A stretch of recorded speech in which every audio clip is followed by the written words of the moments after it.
Pro Boxing Fans here with Johnny Nelson. Johnny, very Tom Cruise-esque in your jacket.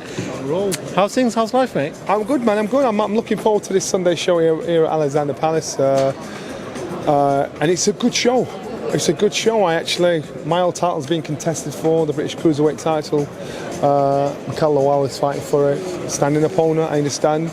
But you know what? I've seen so many fighters standing and get turned over. So I spoke to him earlier on, show him respect. You know, don't be showing off, get the job done, show your professionalism, show the distance in class and talent, and get the win. So there's some good fights. There's some good fights on the bill. You want to talk about the main event first of all? Adam Azim making waves in the division, making waves on Sky with Boxer, signed a 4-year deal. Looks like his time is now. Is that the case? Is that what you guys are trying to do right now with him? Time is now. You've seen a blueprint of fighters that have come through the system. Nigel Benn, Lennox Lewis, Prince Mohammed, to name a few. When you look at how they dealt with domestic level, and you see what achievements they achieved at world level. So that's a blueprint for how the path goes. You've got to look at Adam and see how Adam deals with domestic level. Now, this is supposed to be a tough fight for him. And so you've got to give him props if he gets the job done. If he gets the job done and you think, wow, there's so much more. This kid has got so much more to come, to give. And he's still raw, professional raw novice.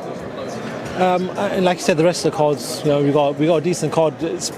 We've got like a crazy weekend of boxing. We've got a Friday show, a Saturday show, 2 Saturday shows, and a Sunday show. Now there's more emphasis on making sure there's more value in your cards nowadays, isn't there? And so who wins? The fans win. Promoters are now under pressure to make sure they put good fights on. Because if you don't put good fights on, then you'll get the reputation of like, nah, the shows aren't all that. So again, I think Sunday's show is actually a good fight. The whole bill is a good bill. And I think Sunday, boxing being shown on a Monday, Tuesday, Wednesday, Friday, Saturday. Now they're trying to pick a Sunday. I think, well, why not? Why wouldn't you do a Sunday? I think Lawrence Okoli fought on a Sunday last time I was in this year at some point. I remember Tony Bellew didn't he? It was a bank holiday. I'm sure it was, but it was actually a good vibe. So why not? Do you want to talk about an announcement made last night? Chris Eubank Jr. versus Liam Smith. Just talk to me about that fight. First of all, it is a great fight. Just talk to me about the fight alone. How do you see that fight playing out, man? Good fight. I think Liam is not the fighter he was, but the fighter he is now is still good enough to beat most fighters around. He's just basically shown, look, I'm not world class. I hope to get another crack at it. But he's still got enough to beat most of them out there. That fight will tell us if he's still got enough to beat the likes of Chris Eubank. That's not me speaking out of turn. That's just me speaking factually. As Chris has the fitness, the engine, the edge to actually try and upset the apple cart, because he's still shouting and fighting and trying to make as much noise as possible to get that world title crack to get up there. So for both fighters, they both need this win to be taken seriously at world level. Well, you never know. Loser could be then brought in as a last-minute opponent for a world title crack.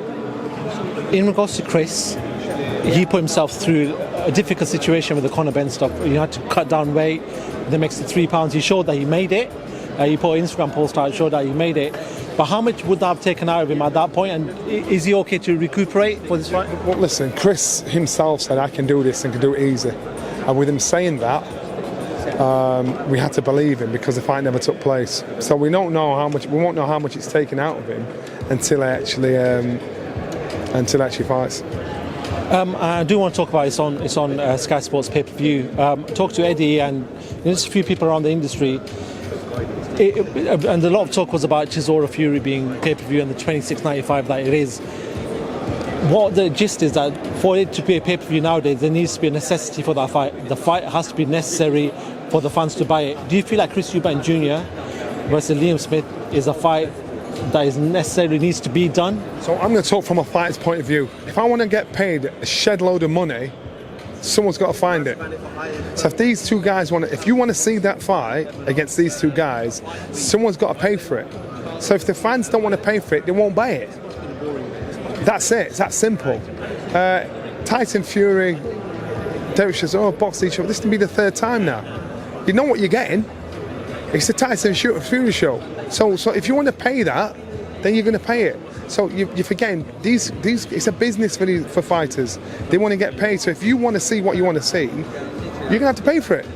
Now I'm going to pay. Everybody's going to pay. You got to pay for it, and that's it. So we can't complain about I want this, but I don't want to pay for it. That's just how it is. But in regards to Tyson Fury and Chisora, then in that case, 26.95, we've seen a little bit of an increase. A lot of people are and ahhing online about it, saying don't watch it. That's simple. If you're about it, don't watch it. Yeah, and it's the same with Liam Smith and Eubank. If you don't want to pay, don't watch it. Don't pay. It's that simple. If you want a car and you don't want to pay the money for the car, don't buy the car. Buy a cheaper car. It's that simple. Fair enough. I gotta go. Okay, you've got to go. Okay, Johnny Nelson, thank you very much for talking to Pro Box fans. Pro Box fans here with Johnny Nelson once again. Johnny, have you got cut off first time round because you had to do your duties with Sky Sports? So gotta pay the bills. Another fight I want to talk about, and somebody in the UK fighting a monster in the division, is Anthony Yarde versus Beterbiev. Yeah. Good fight, man. Talk to me about that one. Does Anthony Yarde have enough in his skill set to beat somebody like Beterbiev? I'm quite sure he does, otherwise they wouldn't put him in that position, and he'll have learnt from the losses he's had in his career, and the fighter he is, he knows what he's capable of doing. Just because it looks like an impossible task from the outside in, don't mean it is an impossible task from the inside out. So I'm quite sure they've seen what they're capable of doing, and I like the courage, the bravery, the ambition to take on such a fight, because it is a big fight, and you always think someone's unbeatable until they get beaten. You always think somebody, it's a big ask because we're too familiar and too close to someone to give them the respect to think that they can pull it off. It is a tough fight, it is a tough ask, but not an impossible one.